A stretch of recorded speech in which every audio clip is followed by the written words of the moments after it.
The geopolitical architecture of the Indo-Pacific is undergoing a fundamental transformation.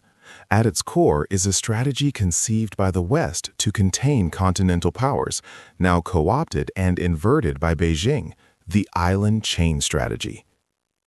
Originally, these chains, stretching from Japan through Taiwan and the Philippines, were envisioned by the U.S. as unsinkable aircraft carriers to hem in the Soviet Union and the newly formed People's Republic of China, a strategy of containment. Today, China views them differently. Following the vision of Admiral Liu Hawking, the island chains are not barriers, but benchmarks of naval expansion, a phased roadmap for the People's Liberation Army, or PLA, to achieve global blue water power. This report provides a detailed assessment of these three strategic layers, the first, second, and third island chains. It details their relentless militarization and, more critically, constructs predictive scenarios detailing Beijing's multi-domain response, military, economic, and political, in the event these strategic barriers are breached by the United States and its allies. A breach of these chains, in Beijing's view, is not a mere tactical defeat. It is a threat to regime legitimacy, warranting a whole-of-nation response. The island chains are concentric layers of defense and offense, each serving a distinct strategic function in PLA doctrine, a reflection of the leadership's mental map for regional and global power. 1. The first island chain, the existential zone. The first island chain is China's immediate theater of sovereignty and survival. It encloses the Yellow, East, and South China Seas.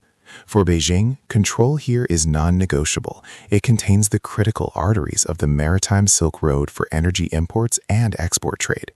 It is the PLA's primary defensive perimeter, with the vast majority of its anti-access area denial, or A2AD assets, concentrated here. 2. The second island chain, the contestation zone. The second chain constitutes the contest for logistical dominance. It is the eastern boundary of the Philippine Sea and focuses on U.S. forward logistical hubs, most notably Guam.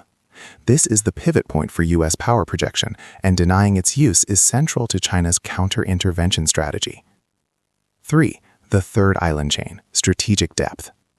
The third island chain represents the ultimate buffer before the U.S. mainland. Operating here is about disruption, surveillance, and asymmetric threats. For the PLA, projecting power this far demonstrates global reach and threatens the U.S. rear, crossing a psychological threshold for American security. The first island chain is the strategic center of gravity for the PRC, secured by one of the world's densest A2AD networks. The capabilities: the missile kill web. The backbone is the PLA rocket force. The DF-21D anti-ship ballistic missile, the notorious carrier killer, has an operational range of 1,500 kilometers, covering the entire chain.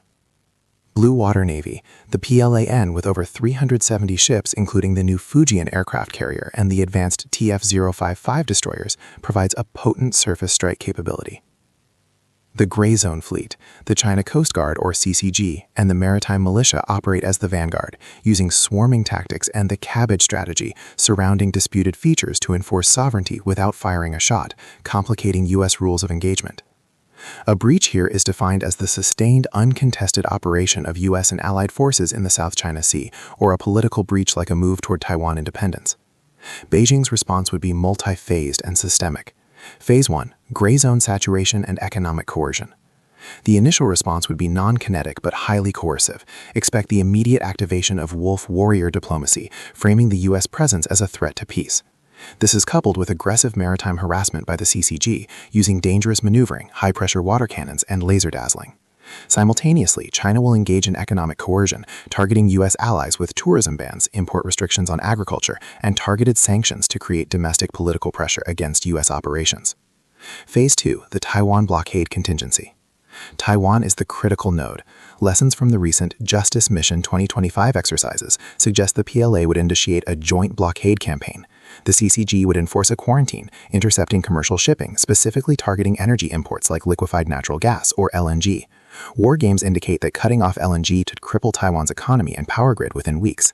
If U.S. forces penetrate this blockade, the PLA would escalate immediately, launching kinetic strikes against U.S. forward bases in Japan and Guam to deny air superiority. Phase 3. High-intensity denial.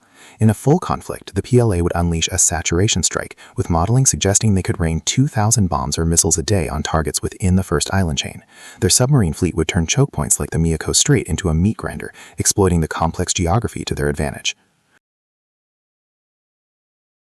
Guam, the second island chain, pivots around Guam, the logistical backbone of U.S. power projection. For China, neutralizing Guam is key. Phase 1. Long-range precision strikes. The PLA developed the DF-26 intermediate-range ballistic missile, known as the Guam Killer, with a range of 4,000 kilometers specifically for this purpose. A breach here would trigger salvo launches of DF-26s, targeting runways on Guam to prevent U.S. tactical aircraft from generating sorties, the cratering strategy. Hypersonic missiles like the DF-27 would be deployed to push the U.S. Navy back toward the third chain. Phase 2, targeting critical infrastructure. The invisible war would escalate. The PLA has developed specific capabilities to sever or tap undersea fiber optic cables connecting Guam to the U.S. mainland and Japan. This is a priority operation to blind U.S. command and control. Simultaneously, the newly organized PLA Information Support Force would launch massive cyber attacks against U.S. logistics networks, attempting to paralyze the flow of fuel and munitions.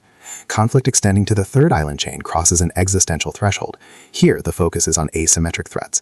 Asymmetric denial. Cyber attacks and potential sabotage would target port operations on the U.S. West Coast and in Hawaii to slow the loading of munitions and fuel, creating a cascading effect on forces in the theater.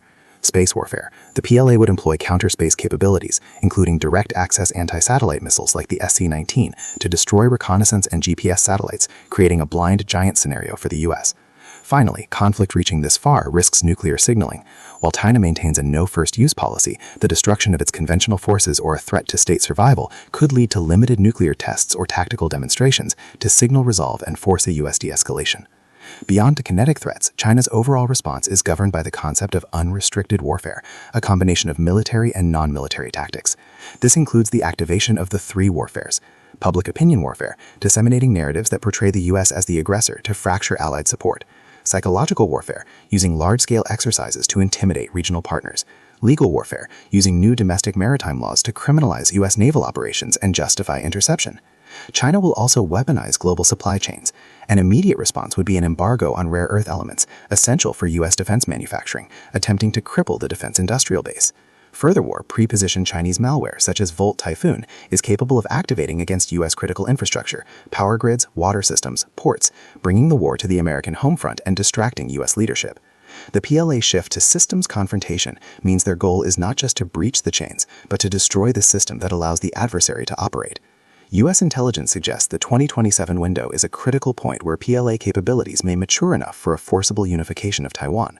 Until then, China's response will be in the gray zone, aggressive, dangerous, but carefully calibrated to avoid a war they are not yet guaranteed to win. The security of the Indo-Pacific now rests on the ability of the U.S. and its allies to harden these island chains, not just against missiles, but against the full spectrum of Chinese statecraft.